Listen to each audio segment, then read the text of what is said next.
Você está tentando entender quem é quem nessa guerra que se aproxima em The Witcher? Quantos lados que existem? Quem que é aliado de quem que é inimigo de quem? Vem comigo que eu vou te explicar exatamente cada um de que lado eles estão aqui nessa história. Assim como Gandalf virou o branco no Senhor dos Anéis após passar de level pela sua luta contra o Balrog, a Tissaia parece ter passado de nível também. A Yennefer toma a frente da liderança de Aretusa, a Ciri está com um bando de ladrões e parece ter se tornado alguém diferente. Com sangue nos olhos, Geralt, que será substituído por Geraldinho, personagem de Liam Hemsworth, agora caminha em direção a uma falsa Ciri em Nilfgaard. Mas vamos entender o que de fato aconteceu nessa temporada? O que esperar do retorno na quarta temporada, que provavelmente só sairá em 2025? Fala, amante das séries! Mário aqui.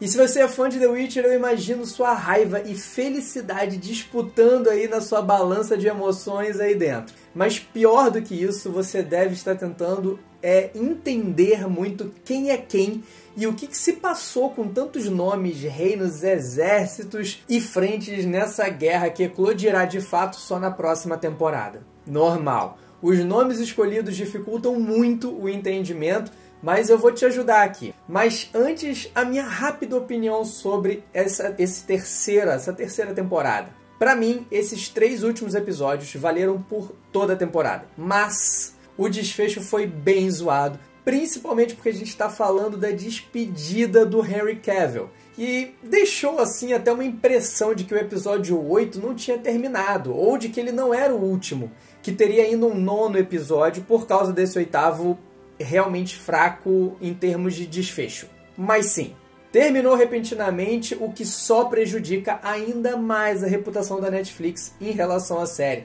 Já não basta a saída de Cavill, eles separaram novamente ali, né, e completamente o trio que fez essa série merecer ser vista. Essa coisa de tornar 3 estranhos uma família trouxe vida de volta para a série, mas decidiram por novamente terminar a série com os 3 separados, por algum motivo. E agora sim, vamos lá. Geralt, Yennefer e Ciri continuam sua jornada pela terceira temporada. Foi durante o Met Gala do continente, capítulo muito questionado pelos fãs, que descobrimos, né, que o grande vilão por trás de tudo isso era o Vilgefortz, traindo a confiança aí de Tissaia e quase derrubando de uma vez por todas, Aretusa. Que, para quem não entendeu, não é uma pessoa. Aretusa é o nome da escola de magia liderada pela Tissaia, ou era, até o último capítulo. Mas por que Vilgefortz não se rebelou antes, no caso? Por alguns motivos. O primeiro, para aguardar o retorno da Ciri para Aretusa,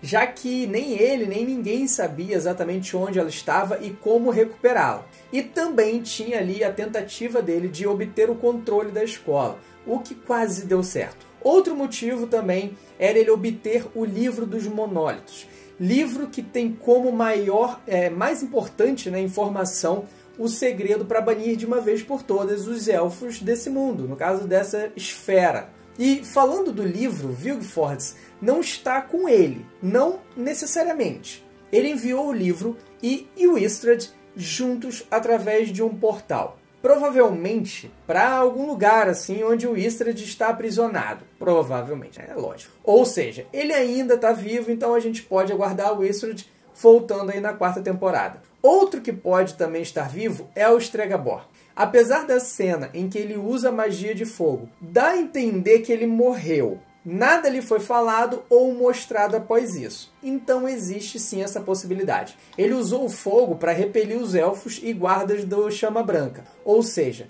estão todos juntos. Emhyr, Vilgefortz e Rience, que teve seu merecido fim decretado pelo nosso querido Lobo Branco, né? Até que enfim. Então, para entender todos os lados dessa guerra, a gente tem que separar exatamente quem é quem. A favor da Ciri se tornar a rainha e tentar trazer a paz para o mundo da forma correta estão Yennefer, está liderando ali as magas de Aretusa, que tem como objetivo principal matar o Vilgefortz. Elas se unem naquela última cena delas ali, e a sua meta primária é essa. O Geralt, o Jaskier e a sua nova companheira de aventura, Milva, indo em direção a Nilfgaard para recuperar a Ciri, mas sem saber, no caso, que é, na verdade, a Thérien novamente se passando por ela. O último a se aliar a essa galera, né, a esse lado do bem, foi o General Carrer, que até o último segundo ele se mostrava estar do lado dos Nilfgaardianos, mas ele se arrepende dos seus feitos e se entrega para Ciri, virando completamente a casaca e declarando não só a sua vida, mas a sua lealdade a ela. Ele fica para trás para dar tempo da Ciri e do Geralt fugir, e você vê que ele está ali de frente para vários guerreiros, né? Ele com certeza deve ter derrotado todos eles, todos os guerreiros de Scoia'tael, e aparecerá em algum momento triunfante na 4ª temporada, salvando a Ciri de alguma forma. Então temos Ciri e seus amigos de um lado, e contra eles, diretamente, temos principal o exército dos Nilfgaard, o maior império do universo do The Witcher. Nilfgaard é liderado no momento pelo pai verdadeiro da Ciri, Emhyr, apesar que Geralt acredita que pai é quem cria. O imperador tinha ao seu lado todos os principais vilões da série. Rience era um, mas esse morreu. E vários que se voltaram e se voltarão contra ele na 4ª temporada, sobrando apenas ao seu lado o Vilgefortz, que ainda não se rebelou contra ele, mas é nítido que ele só está servindo ao Emhyr para tomar o poder total para si, recuperando a Cirila. E com certeza é o que a gente vai ver na próxima temporada, talvez somente no final da próxima temporada, espero que não. E isso acontecendo, a guerra ela vai escalonar para uma guerra entre mundos, e não mais entre reinos apenas. Certo, eu te mostrei o lado A e o lado B. Além desse lado A e lado B, entre Ciri e o Emhyr, há os agora independentes. Fringilla, a maga, ainda está aliada ao Emhyr, porém ela deixou claro ali na sua última cena que ela vai virar a casaca a favor da Cirila.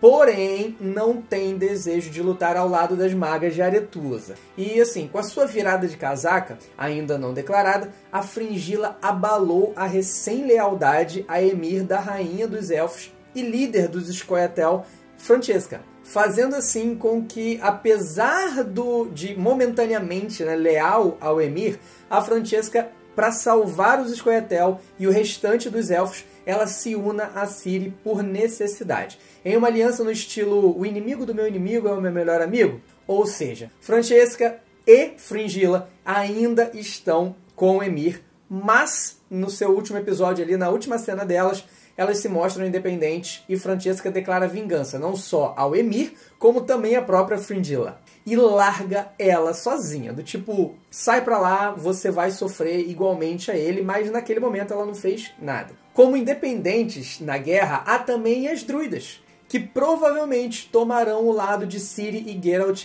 e participarão ativamente da guerra. Não inicialmente, com certeza, mas possivelmente em um daqueles momentos críticos em que se não vê mais esperança e elas chegarão para auxiliar na guerra, ou quem sabe ficarão para uma próxima guerra. Pós-Nilfgaard, derrotado.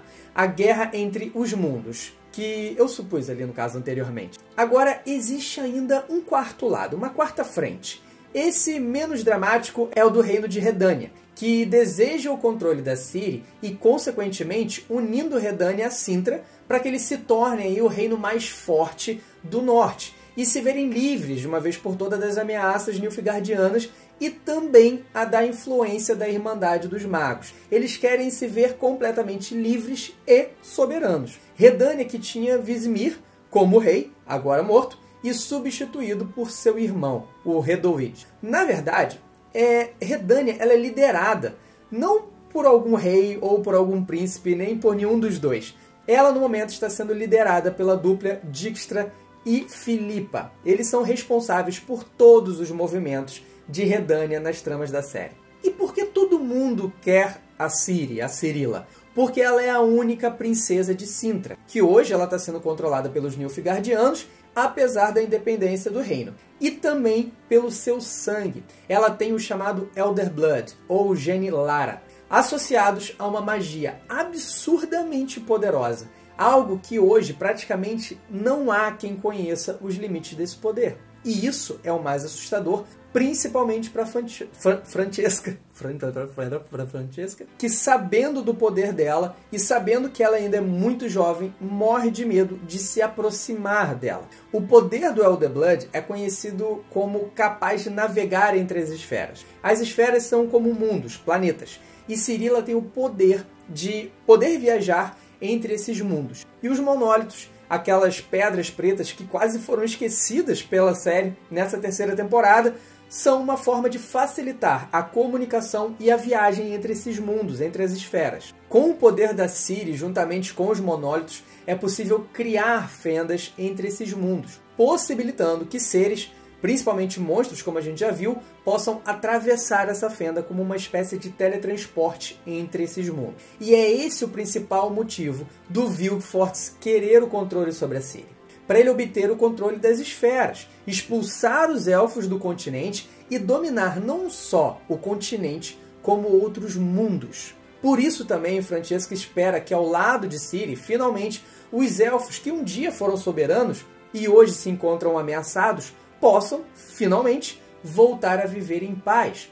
Ou com os humanos, que seja, mas até mesmo eles podem retomar Dol Blatana. Algo que na última cena ela diz que não acredita, mas que todos os elfos, na verdade, contam e sonham com que isso aconteça. Sendo assim, a princípio nós temos 4 lados bem definidos, mas outras frentes podem surgir por conta de tantos conflitos entre esses próprios 4 lados.